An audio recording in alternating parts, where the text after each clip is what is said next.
Hola, es un gusto saludarlos nuevamente. El gobierno y las FARC acaban de lograr lo que es el primer y único acuerdo hasta el momento este año durante las negociaciones de La Habana, lo que parecía ser la superación de todos los escollos y que ha sido presentado por el gobierno como un paso fundamental, ha sido considerado por otros como un golpe de Estado. Ha generado de nuevo una controversia y parece que va a ser muy dura. Hoy hemos invitado a María Victoria Llorente, ella es directora de la Fundación Ideas para la Paz, un centro de pensamiento creado en 1999 por un grupo de empresas y fundaciones que quieren permanentemente discutir y analizar este tipo de temas. María Victoria, bienvenida. Buenas noches, Darío. Muchas gracias por esta invitación. Y bien, inquieto, con preocupación también de alguna manera, porque esto que parece ser un avance tan importante, pues entra nuevamente en una etapa de fuerte discusión en la que se habla incluso de demanda internacional contra el presidente Juan Manuel Santos. ¿Cómo ve usted esto? Bueno, no, yo creo que lo que ha venido pasando es que en la medida en que más nos acercamos a firmar esa paz, que algunos esperamos que se logre y que se logre positivamente para el país, pues los detractores de este proceso pues se ponen más nerviosos y empiezan como a hacer como actos más, yo diría un poco desesperados frente a esta realidad que yo creo que se va a dar en Colombia. María Victoria, pero si son necesariamente detractores y actos desesperados o hay inquietudes de verdad jurídicas válidas ahí para considerar?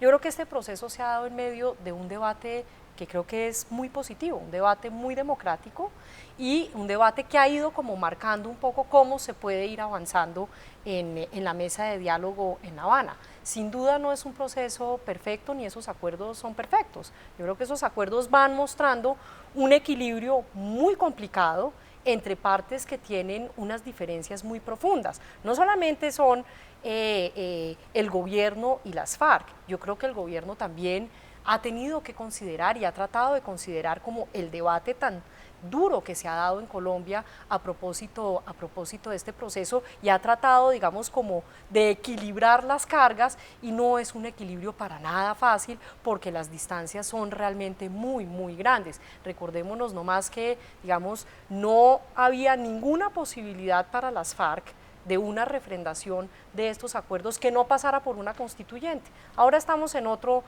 escenario. ¿Es perfecto? Claro que no es perfecto, pero es un escenario que plantea, que yo creo que trata de dar espacio a los distintos actores institucionales del juego democrático colombiano. ¿Usted sí cree que con esto las FARC están diciendo de manera explícita que ya no van por la constituyente? No, no lo han dicho de manera explícita y aquí, digamos, meterse uno a decir qué es lo que están diciendo, que no esté estrictamente escrito, me parece que es un riesgo muy, muy grande, más cuando lo están grabando uno Claro. en estos programas. Pero yo creo que sí, digamos, sí vuelve un poco innecesario es una constituyente, porque realmente la idea de la constituyente era precisamente, por un lado, decir nosotros estamos por encima de la institucionalidad Sí. colombiana y este acuerdo tiene que estar por encima de la institucionalidad colombiana.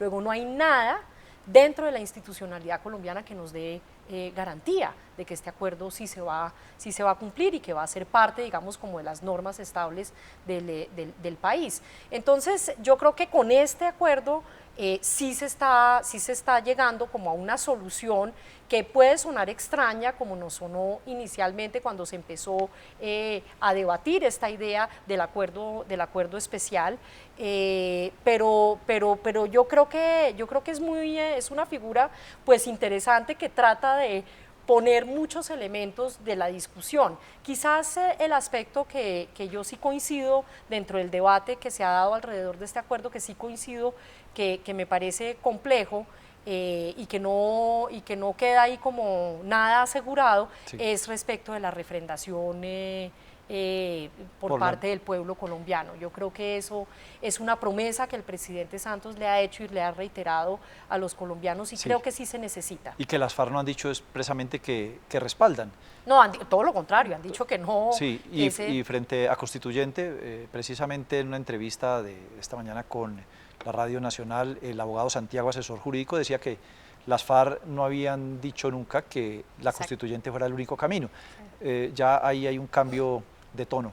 Bueno, en cuanto al blindaje, ¿por qué este mecanismo es de verdad un blindaje y por qué es necesario un blindaje a los acuerdos de paz? Hablemos primero de por qué yo creo que es necesario. A mí sí me parece que y en eso yo creo que es legítimo el temor de las FARC, digamos, bueno, llevamos 4 años llegando como a estos acuerdos que son unos acuerdos complejos, que tocan muchos temas de manera importante, porque recordemos que este proceso no es un proceso solamente para que las FARC dejen las armas y reconozcan su responsabilidad frente a las víctimas, sino que es un acuerdo también para terminar el conflicto y para que podamos generar unas condiciones de construcción de paz en Colombia.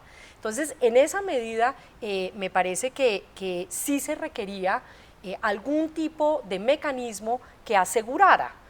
No lo va a hacer, nada de esto está escrito en piedra porque las cosas siempre se pueden echar para atrás. En Colombia hemos echado para atrás un montón de cosas. O sea, tenemos la Constitución del 91 y en qué medida hemos cumplido esa Constitución que fue producto de un gran acuerdo nacional.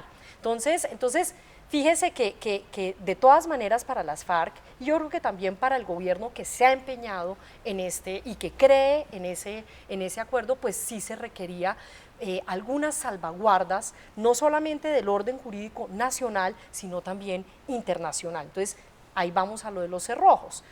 Yo creo que este es un acuerdo que sí tiene por lo menos como 3 cerrojos, ¿no? Uno es el constitucional y el constitucional, el del Congreso, el de la Corte y adicionalmente el del escenario internacional. Sobre ese le iba a preguntar, el escenario internacional, ¿por qué, si usted está de acuerdo en que se haya acudido a ese mecanismo y por qué sería necesario? Bueno, yo creo que este ha sido un proceso que ha tenido un acompañamiento internacional desde el día cero. Digamos, desde el momento en que arrancaron pues los primeros acercamientos y, digamos, y toda la aclimatación del acuerdo marco, pues todo esto ha sido mediante el acompañamiento internacional. Entonces, este no ha sido un acuerdo que hemos hecho aquí los colombianos solitos, sino es un acuerdo que ha tenido un componente de acompañamiento internacional muy, muy grande. Y hay una enorme expectativa a nivel internacional, o sea, hay una asincronía muy, muy grande entre el estado de ánimo que hay a nivel internacional frente a este acuerdo y el estado de ánimo de los colombianos frente a este proceso. Entonces, creo que ese es un primer elemento, y un segundo elemento es que, digamos, sí, el artículo 3 de los acuerdos de Ginebra, de la Convención de Ginebra, pues sí establece, digamos, como este mecanismo para que esto pueda establecerse como un acuerdo especial, y hace poquito la Cruz Roja Internacional pues hizo unas aclaraciones respecto de ese artículo 3, de qué tipo de acuerdos humanitarios podrían ser considerados como un acuerdo especial, que yo creo que sin duda... Eso es importante, esa aclaración, porque la Cruz Roja Internacional hizo la aclaración que no es que se esté elevando al estatus de Estado, a una organización. Sí, exactamente. Sí, no, pero y además de todo, no solamente dice eso, sino que además de todo, pues digamos, porque este es un acuerdo muy grande, que tiene muchos temas. Digamos, es un acuerdo de fin de conflicto que no solamente involucra la dejación de armas de una organización, sino que involucra, digamos, unos cambios institucionales y de políticas en el país. Entonces también da cabida, esa aclaración da cabida a este acuerdo, que es un acuerdo como más holístico, ¿no?, de fin del conflicto. Bueno, ya que la hemos escuchado y que está en concordancia y de acuerdo con esto que se ha anunciado en La Habana, ahora sí le voy a comentar lo que dicen y que usted seguramente también habrá escuchado quienes no están de acuerdo. Por ejemplo, quienes consideran que aquí se está dando un golpe de Estado porque se está tomando decisiones que afectan la Constitución, reformas a la Constitución sin que el Congreso pueda hacer nada, prácticamente solamente improbar o probar o aprobar, pero que no puede modificar nada. ¿Usted Sí. cómo ve eso?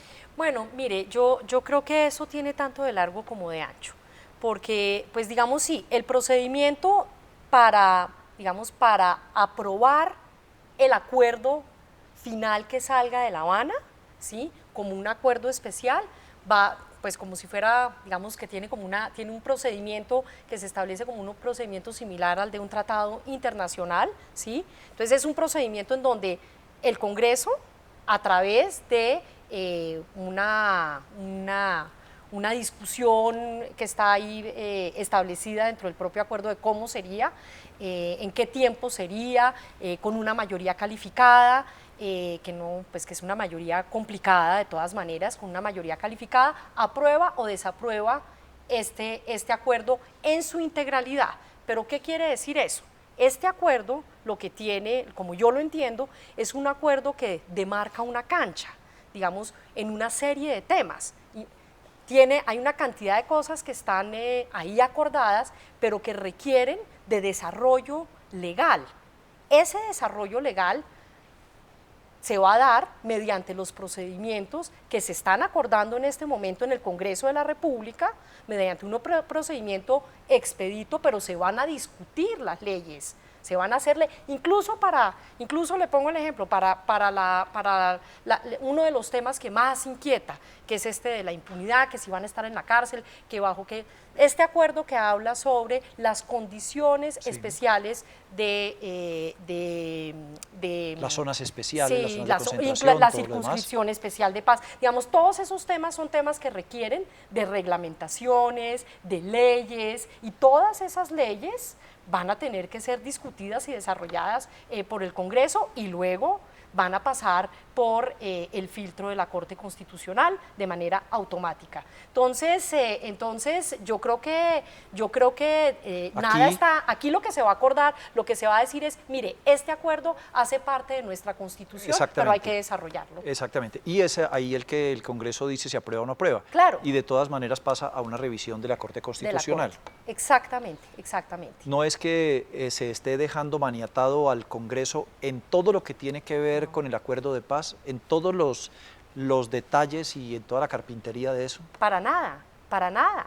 O sea, lo que se está diciendo es, mire, aquí están todos estos acuerdos y se llegó al acuerdo que vamos a desarrollar un estatuto de oposición. O sea, lo mismo que nuestra Constitución. Nuestra Constitución tiene una enorme cantidad de normas que requieren ser desarrolladas a través de, pues hubo que hacer un congresito después de expedida la Constitución del 91 para poder desarrollarla. Luego, no estoy hablando que esto sea un congresito, porque de hecho ya la idea de la Comisión Especial Legislativa ya se cayó, y ahora estamos pues por la idea del mecanismo expedito legislativo, ¿no? Para acordar las normas que desarrollan este acuerdo. Pero todo este acuerdo hay que desarrollarlo, y acordémonos que el diablo está en los detalles, y eso lo va a hacer el Congreso de la República y la Corte Constitucional, la institucionalidad colombiana. O sea, me parece que eso, yo no creo que se esté sacando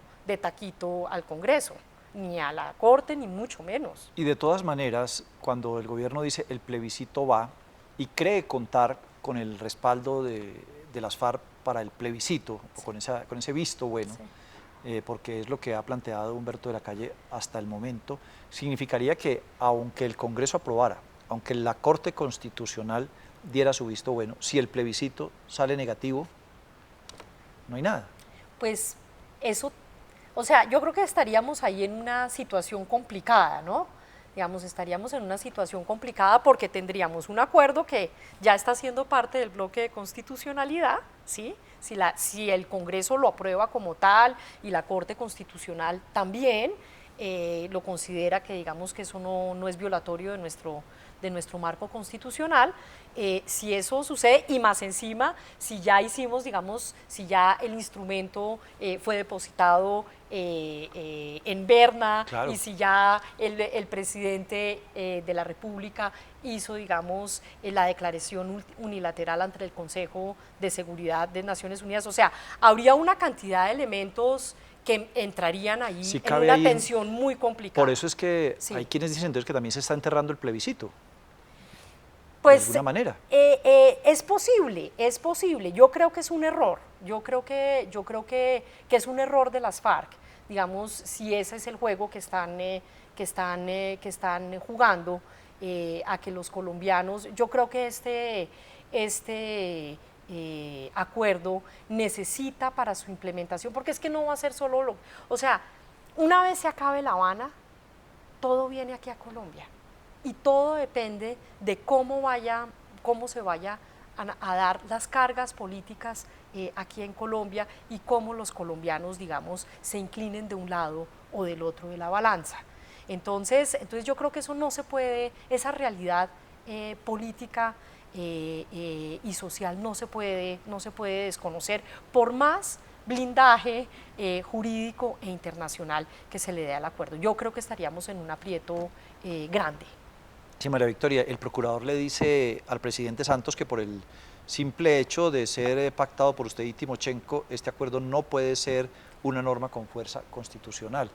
¿El presidente no tiene las facultades para hacer un acuerdo de paz? Yo creo que sí.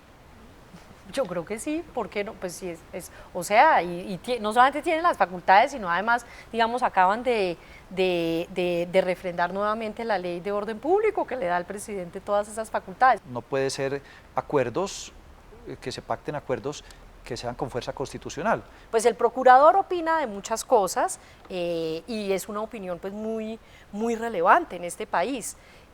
Sin embargo, pues a mí me parece que la decisión la va a tomar quien le corresponde, la institución que le corresponde, y es el Congreso de la República y la Corte Constitucional.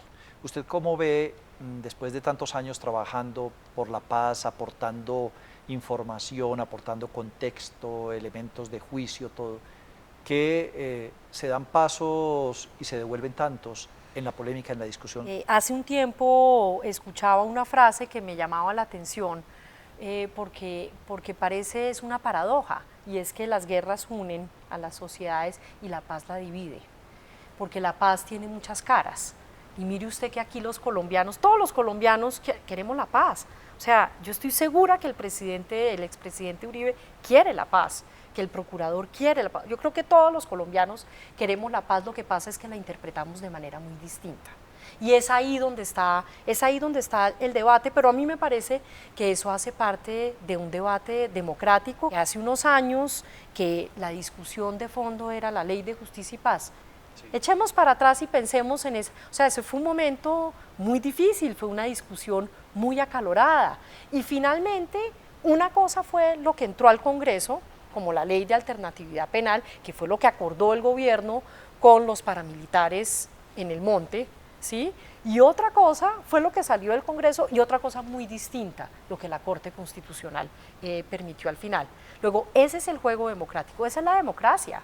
Entonces, a mí lo que me parece que es muy positivo es ver cómo nosotros al final del día estamos jugando con nuestra democracia. Lo único que me entristece realmente es ver que de todas maneras, pese a que nuestra democracia es vibrante, sigue habiendo en Colombia, en muchos territorios de Colombia, gente y grupos que asesinan a otras personas por lo que piensan y por su trabajo. Ustedes son un observatorio y miran los distintos conflictos. Aquí estamos muy ocupados también en el tema de las FARC, es muy importante, es el mayor actor armado, hay una gran discusión sobre eso, pero por un lado está el ELN ahí en stand-by, discutiendo, todavía se arrancan o no arrancan, y por otro lado está todo ese otro conflicto de BACRIM, de bandas criminales organizadas, del narcotráfico que continúa.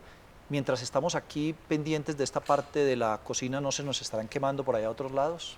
No, yo no creo que, o sea, hay un poco como que esta idea que todo lo demás está empeorando porque estamos solo concentrados en eso.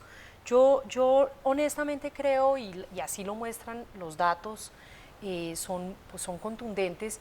Yo creo que nosotros estamos en Colombia en un proceso largo de pacificación y eso es lo que nos ha venido pasando en los últimos 15 años. ¿Sí? Esto yo no creo que sea que de pronto estamos haciendo, no, sí. Esto es resultado de un proceso histórico. La paz ya empezó hace sí, rato. La paz empezó hace rato en Colombia realmente y la pacificación la hemos ido viendo en los territorios y más. Lo que pasa es que sí persisten unos problemas muy complejos en los territorios que muestran la enorme dificultad que tiene el Estado colombiano para controlar el territorio.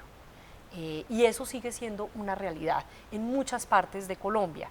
Y son territorios en donde adicionalmente tampoco hay, digamos, condiciones para generar mercados legales, sino las condiciones son perfectas para la ilegalidad.